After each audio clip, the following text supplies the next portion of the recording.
जोहार साथियों, सांस्कृतिक बदलावों के ऐसे वीडियोस के लिए चैनल को सब्सक्राइब करें, लाइक, शेयर और कमेंट करें। देखिए, सबसे पहले मैं अपने ग्रुप में जुड़े हुए सभी प्रबुद्ध साथियों से सबको मेरा हृदय से सभी को प्रणाम है। और यह मिशन जो है हमारा पुरोहित प्रशिक्षण मिशन का कारवां आगे बढ़ता हुआ चला जा रहा है। बहुत खुशी की बात हो रही है कि इसमें सभी प्रबुद्ध साथी लोग जुड़ रहे हैं। तर्क देखिए, तर्क ही इंसान को आगे बढ़ा देता है। तार्किक बात की जा रही है और हम सबको तार्किक बात करना भी चाहिए। मेरा आज जनार्दन भाई साहब ने जो बातें कही है अपनी आस्था का, देखिए मैं थोड़ा सा अपने बीच में सभी से निवेदन यह करना चाहती हूँ। आस्था इन पत्थर को भगवान बना देती है, ये हमारी आस्था है। और देखिए, यदि हम अपने कुल देवता हो या ग्राम देवता हो या स्थान देवता हो, कोई भी देवता हो, यदि हमारे अंदर कोई भी असंतोष होता है, कोई भी विकृतियां होती है, कोई भी मान लीजिए हमारे अंदर संशय है किसी भी बात को, तो हम वहां जाके मन्नत मांगते हैं, लोगों की पूरी हो जाती। तो देखिए, मतलब हमारी पूरी हो गई तो जरूरी नहीं कि सबकी वहां पूरी हो गई। अब देखिए, सबसे पहले हमको लोगों को, जो हमारे लोगों में अंधविश्वास है, अंधश्रद्धा है, और ये तमाम तरह की हमारी बहनें हैं, भटकती रहती हैं इस देवी के पास, इस देवता के पास, इस गुरु के पास, इस धर्म के पास, इस मजहब के पास। इनको हमने अपने कैसे इनको मोड़ना है। तो ईश्वर एक एनर्जी है, ईश्वर एक पावर है, एक शक्ति है, और उसी पावर, उसी शक्ति, उसी एनर्जी से हम सब बने हैं। हर जीव बना है, लेकिन हर जीवों में से एक मनुष्य जीव को बहुत ही बुद्धिमान माना गया है। क्यों माना गया है? कि उसके अंदर विवेक है। तो मनुष्य विवेकी होते हुए और एक बुद्धिमान होते हुए जो जैसा बता देता है हमको, जो जैसा बता देता हम मान लेते हैं और चल पड़ते हैं कि यहाँ की देवी देवता ज्यादा मान्यता हमको देते हैं, ज्यादा वहाँ मन्नत पूरी हो जाती है। तो हम लोग एक भेड़ की तरह चल देते हैं और सोचते हैं कि वहाँ हमारी देखिए, जीवन में उतार चढ़ाव सबके जीवन में आता है। कुछ समय के लिए, जरूरी नहीं है कि कुछ समय के लिए हमारा एक ही समय चले। हमारे जीवन में दुख सुख जिसे हम महसूस करते हैं, होता नहीं है ऐसा दुख, हमारे महसूस करने की क्षमता अलग अलग होती है। यदि हमारे सामने कोई विपरीत परिस्थितियां आ जाती है, उसे हम दुख कह देते हैं। यदि अच्छी परिस्थिति आ उसे सुख कह देते हैं। तो वहां जब हमारे सामने विपरीत परिस्थितियां आ जाती है तो तमाम हम भटकने लगते हैं, इस देवी के पास, इस देवता के पास, इस गुरु के पास, इस पत्रा ज्योतिषी के पास। ऐसा नहीं है, वो समय हमारा एक जैसा नहीं रहेगा, लेकिन हमको वहां धैर्य पूर्वक, विश्वास पूर्वक और श्रद्धा पूर्वक अपने अंदर यह विश्वास करना चाहिए कि हमारी परिस्थितियां आज अनुकूल है, आज अनुकूल नहीं है, तो वो कभी न कभी अनुकूल हो जाएगी। एक समय हमारा नहीं रहेगा। इसमें कोई देवी देवता किसी का मदद नहीं करते हैं और न किसी को मन्नतें पूरी करते हैं। लेकिन एक भेड़ की तरह जो जाती है, आज लोगों के बसें पलट जाती हैं, लोगों को कितना बड़ा रौंद दिए जाते हैं, वहाँ कचर दिए जाते हैं, लोग मर जाते हैं। तो ऐसी अंधश्रद्धा लोगों के अंदर नहीं होनी चाहिए। देखिए, हमारे महापुरुषों ने बैठ करके प्रकृति रूपी परमात्मा का ध्यान किया। इस देश दुनिया में प्रकृति ही सबसे परमात्मा का बड़ा मंदिर होता है, वहाँ उसके अलावा कुछ नहीं होता है। ये सब इंसान के बनाए हुए हैं और इंसान ही ने बनाया है। इंसान अपनी मन्नत पूरी कर रहा है, कितनी हो रही है ये भगवान जाने, मेरे समझ की बात नहीं है। और मुझे यह लगता है कि मतलब ये समय समय की बात है, समय समय की वो है। अब हमको जैसे पीछे छोड़ते हुए हर चीज, जैसे हमारा विज्ञान आगे बढ़ रहा है, हमारा विज्ञान हमको दे रहा है, तो मनुष्य को अपनी आस्था, अपनी विश्वास, अपनी वह पीछे मत नहीं ले जाना चाहिए। हमको आगे की बात सोचनी चाहिए और आगे हमको देखना चाहिए अब हम कैसे क्या करें, कैसे अपना जीवन जिए। और एक प्रकृति रूपी परमात्मा का सबको ध्यान करना चाहिए, शांत और एकांत बैठकर। जैसी हमारी सोच होती है, जैसी हमारी समझ होती है, तो वह हमें प्रकृति हमको वो देता है। तो हम अपनी सोच को अच्छी करें, अपनी समझ को विकसित करें। हमारी बहनें, हमारी बेटियां जब तक प्रकृति के साथ नहीं जुड़ेंगे, जब तक हमारी सोच समझ अच्छी नहीं होगी। तो हमको प्रकृति रूपी परमात्मा का से जुड़ना चाहिए और यह बात हम सब पुरोहितों को सबको बताना चाहिए। देखिए, यह सब हमारे पूर्वजों ने, ऋषियों ने जो किया होगा, देश काल परिस्थितियों से किया होगा, लेकिन ये सब मान्यताएं हमको छोड़ना है। अब हमको छोड़ना है। ये प्रकृति ही परमात्मा का मंदिर है। प्रकृति का ध्यान करो, अच्छी सोच को विकसित करो। अच्छी सोच यदि ब्रह्मांड में हम फेंकेंगे तो वही वो प्लस होकर के हमको ब्याज रूप में हमारे जीवन में आएगा। हमारी सोच अच्छी होगी, हमारी समझ अच्छी होगी, हमारा घर परिवार में सुख शांति आएगी, हमारे घर परिवार में एक अच्छी आत्माओं का जन्म होगा, जिससे हमारा समाज विकसित होगा, हमारा परिवार विकसित होगा, हमारा राष्ट्र विकसित होगा, हमारा देश विकसित होगा। इसी भावनाओं के साथ मैं इतना ही बात कहना चाहती हूँ। सभी को प्रणाम। बहुत बहुत धन्यवाद आदरणीय सुमलता दीदी, अच्छा आपने समझाया। और जब आप बता रही थी कि कितना मन्नत पूरी होती कितनी नहीं, मैं कह नहीं सकती, ऐसा आप पीछे बोल रही। तो मैंने एक चीज लिखा था ग्रुप में, मैसेज में, जब मैं मुंबई आया तो मैंने देखा कि मुझे अपनी बेटी को करवाना एडमिशन स्कूल में। उस फोर्थ में थी, तो हमने पता किया तो एक सर्वे रिपोर्ट हमने देखी कि यहाँ पे कौन से स्कूल में क्या अच्छा है। सर्वे रिपोर्ट के आधार पर हमने पता किया तो नंबर 1 स्कूल थी यहाँ दिल्ली पब्लिक स्कूल, नंबर 2 था एपीजे। तो हमने फिर दोनों नंबर 1 नंबर 2 दोनों में ट्राई किया, तो डीपीएस में हो नहीं पाया एडमिशन, तो एपीजे में करा दिया। बाद में हमने 4 साल डीपीएस में करवा दिया।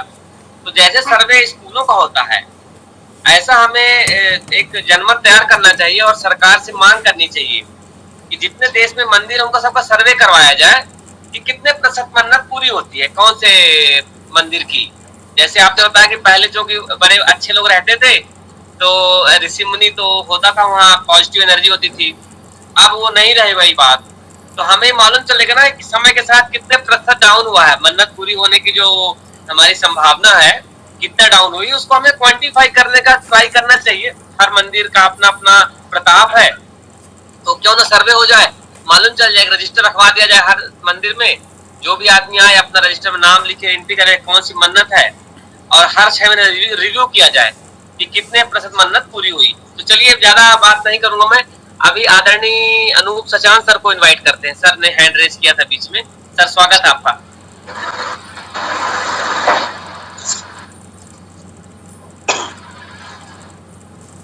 सभी सम्मानित साथियों को नमस्कार। हम लोग बहुत अच्छा काम कर रहे हैं।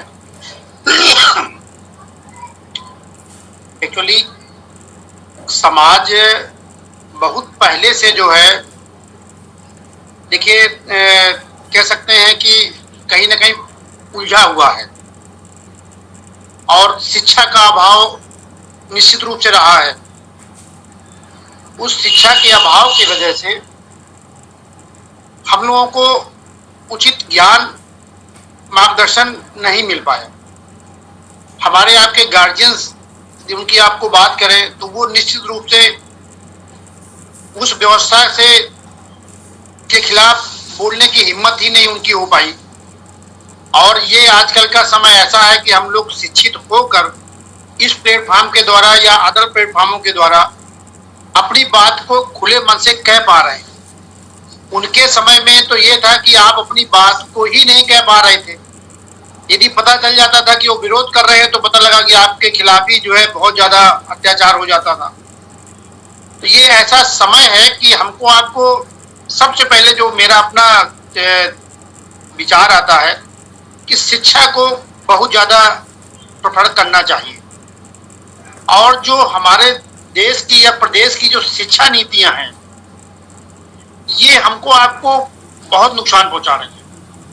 जितने भी प्राइवेट कॉलेज इन्होंने खोल रखे हैं, इनमें जो बच्चे पढ़ के निकलते हैं वो एक एप्लीकेशन नहीं लिख पाते। कभी आप उनसे एक प्रश्न कर लो छोटा सा, पता लगा कि साफ लिख नहीं पाते। और हमारा आपका गार्जियन उन बच्चों को सही दिशा में नहीं भेज पाता, या बच्चे नहीं समझ पाते, गार्जियन नहीं समझ पाते, उनको सही मार्गदर्शन नहीं मिल पाता। तो सरकारी स्कूल जितने भी उन्होंने खोल रखे हैं, डी फार्मा या मेडिकल का, अब तो एमबीबीएस भी सब चल रहा है, और ये इंजीनियरिंग करा रहे हैं, मेडिकल करा रहे हैं, तो आप वो चीज देख रहे हैं कि हमारे आपके बच्चे जो निकल रहे हैं वो जानबूझ के एक साजिश के तहत इतना सत्यानाश किया जा रहा है कि उसकी भरपाई जब तक हम लोग जागरूक नहीं होंगे और मेहनत नहीं करेंगे, पढ़ेंगे नहीं, हमारे यहाँ पे घरों में मोबाइल घुस गया, टीवी घुस गई। पहले आप देखते थे कि हम लोग क्या टेबल में इंडिया टुडे आती थी, 2-2 पेपर मंगाते थे, सब लोगों ने बंद कर दिया धीरे धीरे करके। अब क्या घर में 4 लोग हैं तो 4 मोबाइल, चारों रिचार्ज और चारों लोग बिजी। अब क्या देख रहे हैं, इस पे हमको आपको चिंता करना बहुत जरूरी है। यदि चिंता नहीं करेंगे, बच्चों के साथ बैठ के संवाद नहीं करेंगे, हम नहीं सुधरेंगे, मान लो हम ही नहीं सुधर रहे हैं तो हम बच्चों को क्या सुधारेंगे। तो हमको आपको सुधरना पड़ेगा, बच्चों को सही मार्गदर्शन देना पड़ेगा, महिलाओं को विशेष रूप से शिक्षित करना पड़ेगा। और जैसे इस तरह के प्रोग्राम चल रहे हैं तो मेरे ख्याल से महिलाओं की भागीदारी कुछ शुरू कराई जाए। पूरे उसमें हम लोग 27-28 लोग जुड़े हैं। मैडम जी हैं कुसुमलता जी, मैं उनको बहुत धन्यवाद देता हूं कि हमेशा से वो प्रत्येक प्रोग्राम में रहती हैं। और इसी तरह के गूगल मीट्स जो है महिलाओं को जो है जरूर जागरूक किया जाए, उनको शिक्षित किया जाए, क्योंकि कितना भी वो थोड़ा सा पढ़ लिख जाए लेकिन व्यवहारिक ज्ञान, बाहर का ज्ञान अभी देखो वहां तक नहीं पहुंच पाया है, वो लोग बाहर नहीं निकल पाती हैं। तो एक तो मेरा जो बहुत वो है कि महिलाओं को भी हम लोग किसी भी तरह इसमें लाएं, प्लेटफॉर्म पे लाएं, उनको जोड़ें, उनको भी जो है सुनने का मौका दें, उनको भी बोलने का मौका दें, उनको भी प्लेटफॉर्म से जोड़ें। अच्छा, दूसरी चीज जो आती है कि सारे संस्थानों में सब कब्जा उन्हीं का है। कब्जे में उन्होंने क्या कर रखा है, हम लोग के आप किसी मोहल्ले को देख लीजिए, गांव को देख लीजिए, जहां भी पार्क है या सरकारी संस्थानों का जो भी कुछ है, जहां उन्होंने एक मंदिर रखा है और सारा पूरा कब्जा जो है, सब जगह कब्जा जो है उन्हीं का है। और इसमें सरकार जो है अप्रत्यक्ष रूप से इनका लाभ देती है। जितनी भी नजूल की जमीन है, जितनी भी ये जो जीएस लैंड होती है, ये सब कब्जा सब उन्हीं का धीरे धीरे करते जा रहे हैं। ऐसी उन्होंने नींद बना रखी है और हम लोग कुछ नहीं कर पा रहे हैं, जानते हैं कुछ नहीं कर पा रहे हैं। हमारे आपके माननीय जिनको हम विधायक सांसद चुनते हैं, उनके बस में भी कुछ नहीं है, क्योंकि वो भी उसी में लिप्त है। एक आदमी समाज का उसमें लिप्त है, उसके पीछे पूरा समाज जो है उधर क्रैश किया जा रहा है। हमारी आपकी जमीनें कहीं ना कहीं से वो लोग भी सब उसमें कब्जा कर रहे हैं। तो मंदिर का और पार्क का जो अभी जनार्दन जी ने बताया, उसमें मैं तो एकदम स्पष्ट विचार है कि वहां जाने की जरूरत ही नहीं है, कतई नहीं, सोचने की ही जरूरत नहीं है। वहां से कुछ नहीं मिलना, केवल आपको संविधान देगा, आपको डॉक्टर्स देंगे, आप इंजीनियर्स देंगे, उसके अलावा और कोई व्यवस्था वहां पे नहीं है। आप सब लोग चाहे जितना प्रयास कर लें या चाहे जितना मंदिर मस्जिद जाके देख लें, वहां कुछ नहीं मिलता। और हमको आपको उस व्यवस्था से बच्चों को, अपने परिवार को थोड़ा सा दूर ही रखना है। और समझाएंगे तो टाइम लगेगा। भाई हमारे गार्जियन थे, वो लोगों ने उनको तो हम नहीं कि हम लोग उनको प्रेशर नहीं कर सकते, क्योंकि ये चीजें इतना ब्लड में एकदम घुस गई हैं, एकदम जो है इंजेक्ट हैं कि सब आदमी जैसे मंदिर हम लोग निकलते हैं तो देखते हैं बहुत लोग मंदिर मिलाने के हाथ पर जोड़ने लगे, गाड़ी कर लिया, बिल्ली निकल के रोक लिया। अभी से वो व्यवस्था में नहीं निकल पा रहे हैं।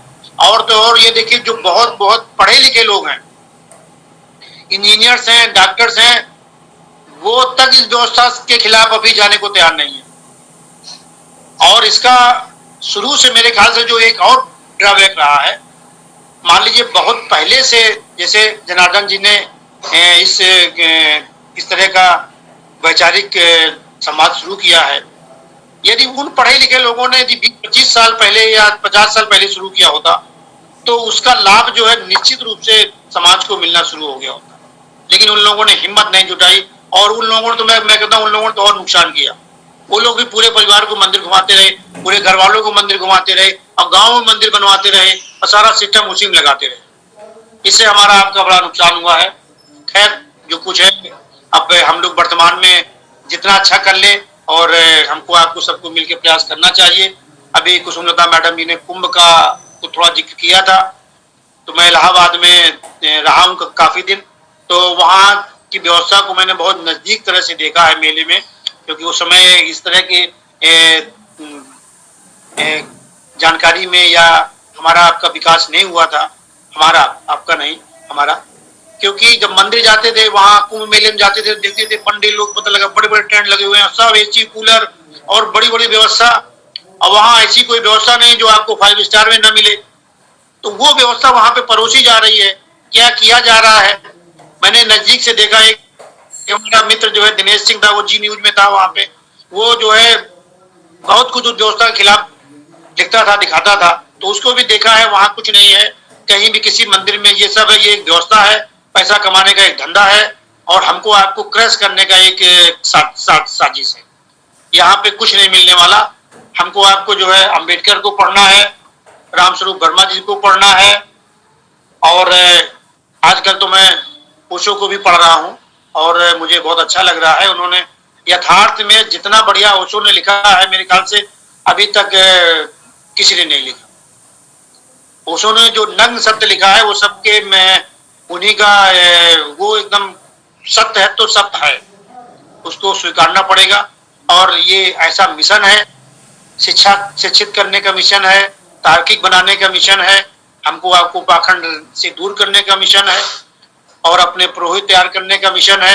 पुरोहित तैयार हो रहे हैं। अब हमने एक बार पहले भी, मुझे एक बार मौका मिला था, तो मैंने अपने बात रखी थी कि हमारा जो पुरोहित तैयार होगा वो केवल पुरोहित ही नहीं करेगा, हम उसको इतना नॉलेजफुल बना देंगे कि वो पूरे समाज को चलाने का प्रयास करेगा, वो पूरी व्यवस्था देने का प्रयास करेगा, और उसको हम आगे यदि मौका मिलेगा तो उसी को हम सभासद है, प्रधान है, या आगे जो भी जिस लेवल का है उसको भी वहां बढ़ा सकते हैं। और ये काम सारा समाज को होता है बढ़ाने का। समाज, क्योंकि यदि उसके पास पैसा नहीं है तो अपना समाज किसी को चुनाव नहीं लड़ाता। अन्य जो है, मैं जो बात करता हूँ ब्राह्मण समाज की उसकी बात करूं, तो ये लोग चाहे कचहरी का चुनाव हो, चाहे सभासद का चुनाव हो, ये लोग उसका पैसा नहीं खर्च करने देते, और ये लोग खुद चुनाव लड़ाते हैं। हमारा समाज, यदि हम उससे बात करेंगे जब हम चुनाव लड़ना चाहते हैं, तो वो सबसे पहले यही बात करता है कि भैया दम नहीं है तो चुनाव क्यों लड़ रहे हैं, तो मत लड़ो, यदि तुम्हारे में दम नहीं है, पैसा नहीं है तो मत लड़ो। तो हमको आपको समाज को यदि डेवलप करना है, अच्छे लोगों को लाना है, तो समाज के लिए ऐसे लोगों को लाना पड़ेगा, उनको चुनाव भी लड़ाना पड़ेगा, उनको आर्थिक और सामाजिक रूप से उनकी मदद भी करनी पड़ेगी।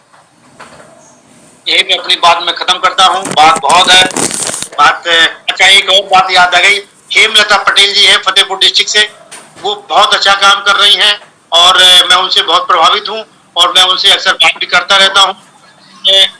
हालांकि मीटिंग मेरी नहीं हो पाई है, और हमारा सब लोगों को प्रयास है कि कहीं ना कहीं एक बार सर लाइएगा। जो हेमलता दीदी जो है वो गुलाबी गैंग, जी जी जी जी है ना, गुलाबी गैंग लोकतांत्रिक, जी जी मेरी बात होती है जो है, और बुलाइएगा एक बार, जी जी उनको बुलाइएगा मीटिंग में, इनवाइट करेंगे वक्ता के रूप में। जी जी जी बिल्कुल। भ्रष्टाचार के खिलाफ बहुत अच्छा जागरूकता फैलाई, महिलाओं में जो जागरूकता फैलाई फतेहपुर जिले में, उतनी अच्छा काम किसी ने लाइट चली गई थी भैया। नहीं, बहुत अच्छा काम कर रही हैं, और यही पे मैं अपनी उठा था। बहुत बहुत धन्यवाद।